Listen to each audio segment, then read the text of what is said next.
faculty here is so dedicated and they become so involved in the growth of the student actors that speaking at graduation is bittersweet for them.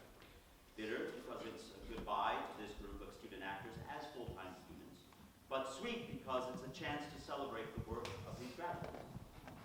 At this graduation ceremony, our faculty speaker is Mr. Christopher Thornton. But, unfortunately, my poem ran a little long, so we're going to cancel Chris's speech.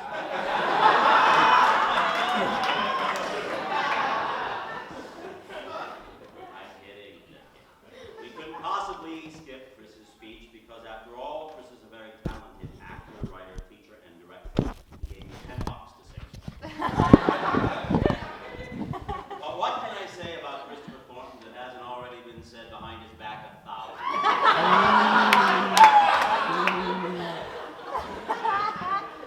I'm kidding. Chris is fun. Are you having fun? Chris is a very talented man. I've known him for probably, 35, 40 years? I don't know. Like you. Yeah. How did you babysit me when you were 2? Like me, he was born and raised in New Orleans. He moved to Los Angeles in the late 1980s to study with Stella Adler and to pursue a career in acting. He did very well at both. Now he teaches here at Stella Adler, and he's a great teacher. And just listen to some of the work he's done to let you know how his acting career has been going.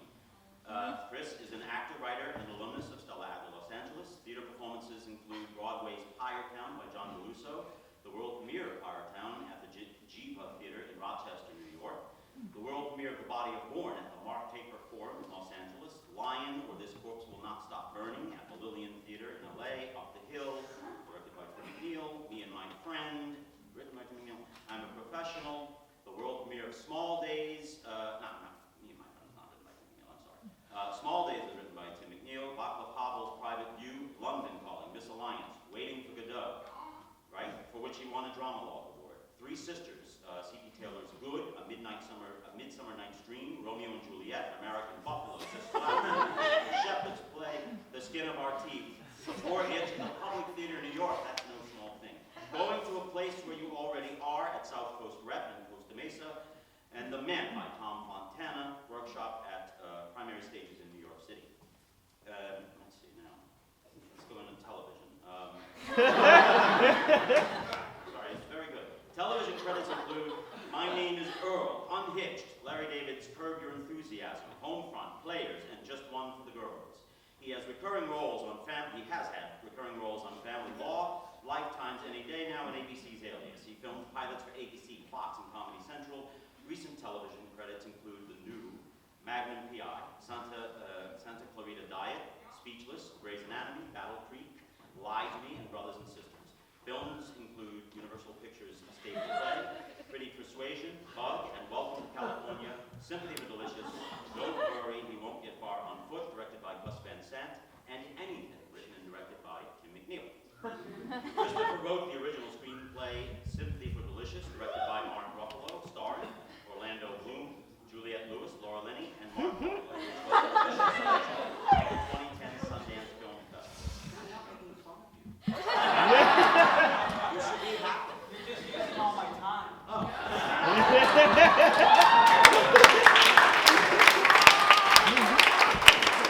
They like that idea. All right, here we go. The one and only, thank God, Christopher Thornton.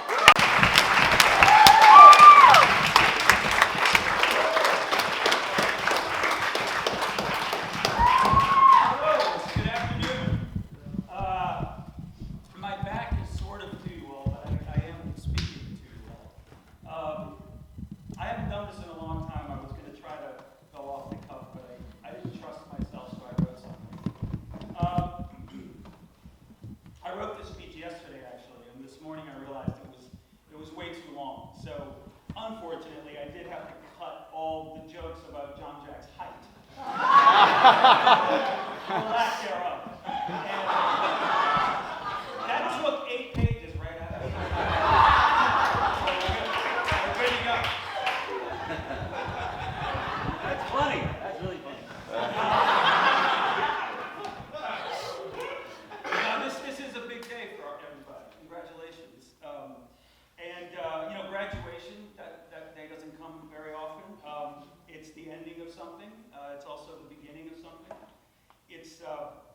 transition from the safety of school to what we scarily call the real world. And I think coming from this school, where we try our best to train you for a very specific type of work and art, I think this transition is especially scary because the real world all of you are entering, let's face it, is the entertainment industry. I would rather personally face the fires of Mount Doom. Now, I am speaking here to you today on behalf of the faculty. And so I'm going to stay in teacher mode. And I'm going to be practical before inspiring, if I can do that. I'm going to actually try, with whatever half ounce of wisdom I possess, I'm going to try to give you some practical, useful advice that I hope is followable. So here goes. Do not compare yourself to anyone, ever.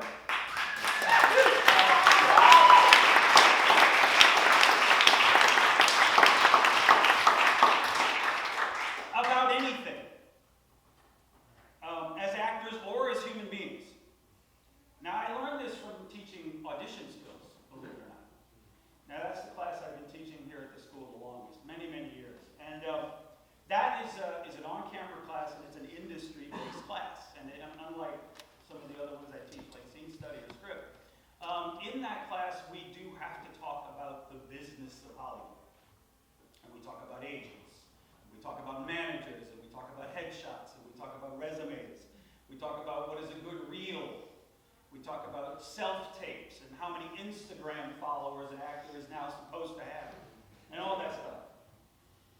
And it's very interesting. I could not tell you how many times over the years the students in that class, those actors, when we're having those discussions, how many times they have pitched me their plan, the plan they have for their ideal career and their future, and for how they're going to achieve it, by telling me who their favorite actors are in the business, working now, famous, and how those actors got to where they are. And these students have done research. They have done detailed biographical research into the lives and especially the careers of these famous people. And basically, their thinking is, I want that exact career. Because I'm like that actor. I'm as good as that actor. I can do what that actor does. And I see myself as having the same type of career and reputation as they do.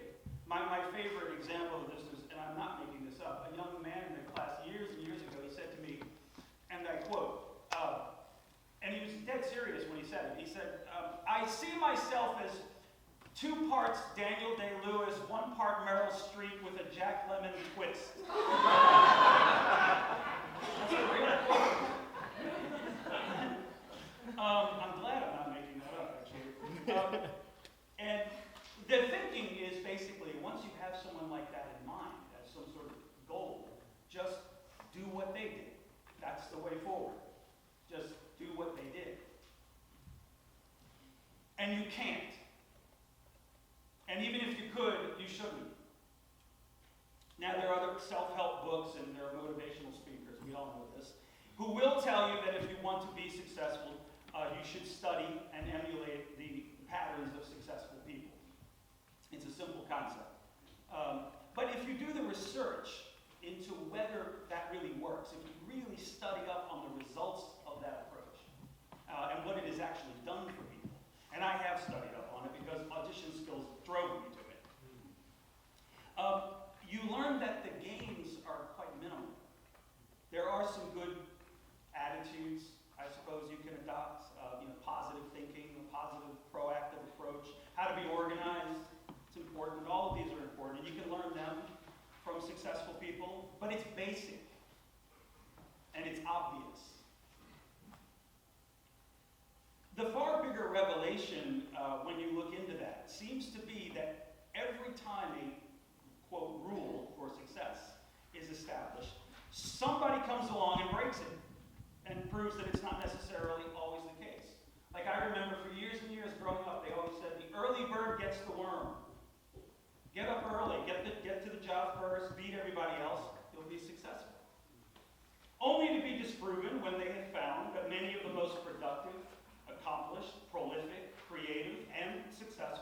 people in the world do their best work at night. So they stay up too late and sleep all day. It depends on the individual.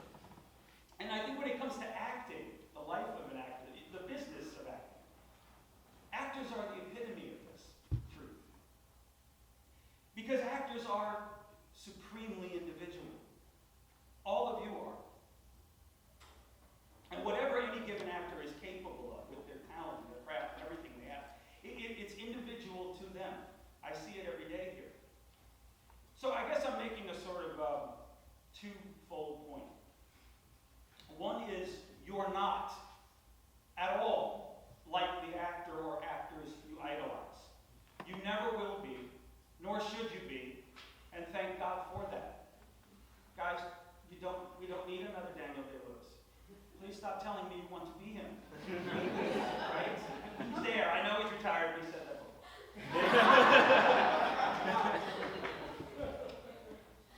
So all these comparisons are useless anyway, right?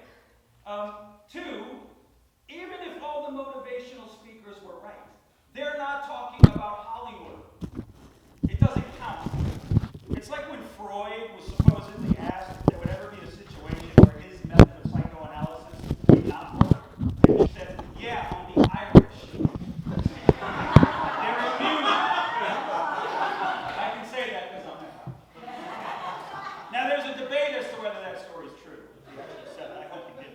But if he did say it, here's Freud with this whole new massive breakthrough, this breakthrough that will benefit the entire human race, supposedly, this new therapeutic approach to treating mental health issues and dealing with the unconscious mind. And there's a whole country it won't work on. Hollywood is like that when it comes to rules or career path guidelines, because there are none. It's not a knowable thing. This business is not fair. It's not logical. A lot of the ways in which it's run makes no sense. It's not predictable. No matter how talented and hardworking you are, blind luck will always be a factor. And any actor who's ever gotten anywhere who doesn't admit that is lying. The great screenwriter William Goldman, his famous quote about Hollywood really does seem to just become more true as time goes by. In this business, nobody knows anything. And, in a way, when I'm... in a way, when I'm in a class like audition skills, which I really enjoy teaching, and the students are talking about their favorite actors like this, and how they got where they are, and how that's what you should do to be successful. If more than one of the students is chiming in, and it becomes a discussion about multiple actors, and several famous names are being bandied about, in those moments, the students are really making my point for me, and accuse me up to point it out to them. And I say, if you hold up 3 or 5 or 10 actors whom you admire and whose careers you would love to emulate, you very quickly see that none of them have the same path. They're all different. Not one actor's journey is like another because of the individual factor and because of the nature of the business. Whatever worked for someone, that happened once, in real time to them, with random opportunities and their particular applied efforts of the right place, the right time, all of these variables that are impossible to predict and therefore impossible to replicate. How often does lightning strike twice? Certainly not often enough to think you can rely on it, or wait around for it, or even hope for it. So don't.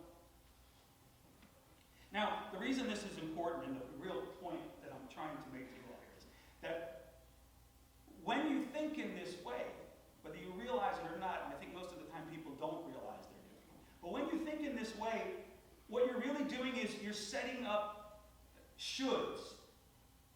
The I should be blank, fill in the blank, approach to life. And I know this well because I was guilty of doing this for years. I should be there by now. I should have achieved that by now. I should accomplish my goals by X date. I should have that person's career. I should. This will crush you, and it will kill you. like this will eat your soul. You can't live up to it because it's all a lie. It's a phantom. You cannot compare your life or your work or your success or your career or anything to the idea you have of it in your head on any level, because it will never be that. Not exactly. The future is not written, only the past is. The success of these other established people that the young want to emulate is not the future, it's their past. That's why it's written, and you can go read about it. But yours is not written, not yet. You have to write your future. And it's harder to write than any book, because the universe is your editor. And it's going to make you cut chapters you love. It's going to make you rewrite. It's going to make you turn joyful scenes into horrifically painful scenes. It's going to disappoint you by not giving you a hardcover printing, only in paperback. Or, God forbid, e-reader. And it will always tell you your book is too long. But that's okay, as long as you know it. As long as you know that, and you can accept that that is the deal. Every book of life ends up being a collaboration between the person living it and the random world around them. And they get written day by day in real time. So it's impossible to follow someone else's path or write their book because it's already been written. Who would want to write a book that's already been written? Write a new book. Now, that's not to say you shouldn't make plans or have goals and your dream. Of course you should. You have to. You should have an idea in your head and in your heart of what you want to do and who you want to be and how you want to go about it. And be smart about the how. And go for it. But you must also be open to the unexpected. You have to be open to the times when you're not sure. You must understand the unpredictability of this crazy business and life in general. And how it affects, in a very real way, what you're trying to do. And roll with that. Now I'm going to wrap it up. I'm just going to rattle off a few more little pieces of advice that I have found helpful very quickly. Don't call an audition an audition. Strike that word from your vocabulary. Tell yourself you have been cast in this role. It's your part. One show only, 10-minute performance.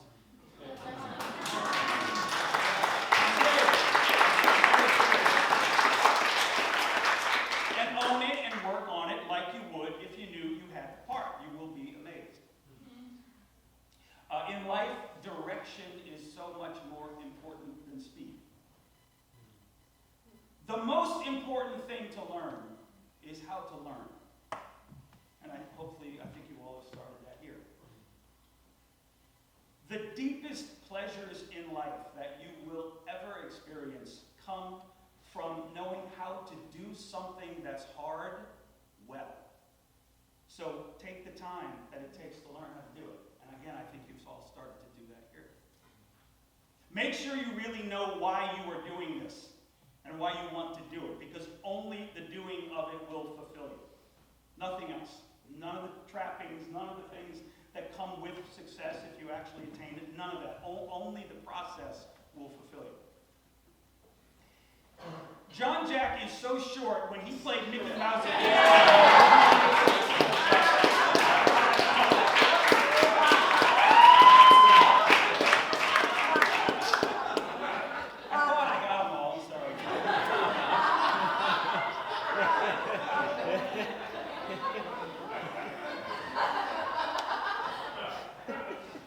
I'll just say this to close. The first year that I taught audition skills, I had a young actor say to me that he would be hesitant to take a role in a comedy film, he said, because his ambition was to be taken seriously as a dramatic film actor. And I told him I had heard the exact same story in reverse. I told him that I knew of a story about, there was a man in the 60s, back in the 60s in New York, whose dream it was to be a stand-up comic. But he was offered dramatic roles in the theater, and he didn't know if he should take them. And he ultimately did. And his name was Al Pacino. And he said he never regretted it. You have to let yourself blossom. You have to follow your individuality where it wants to lead, and you have to trust it. You have to be comfortable with the reality that the place you end up literally does not exist yet. But if you embrace your talent and your passions wherever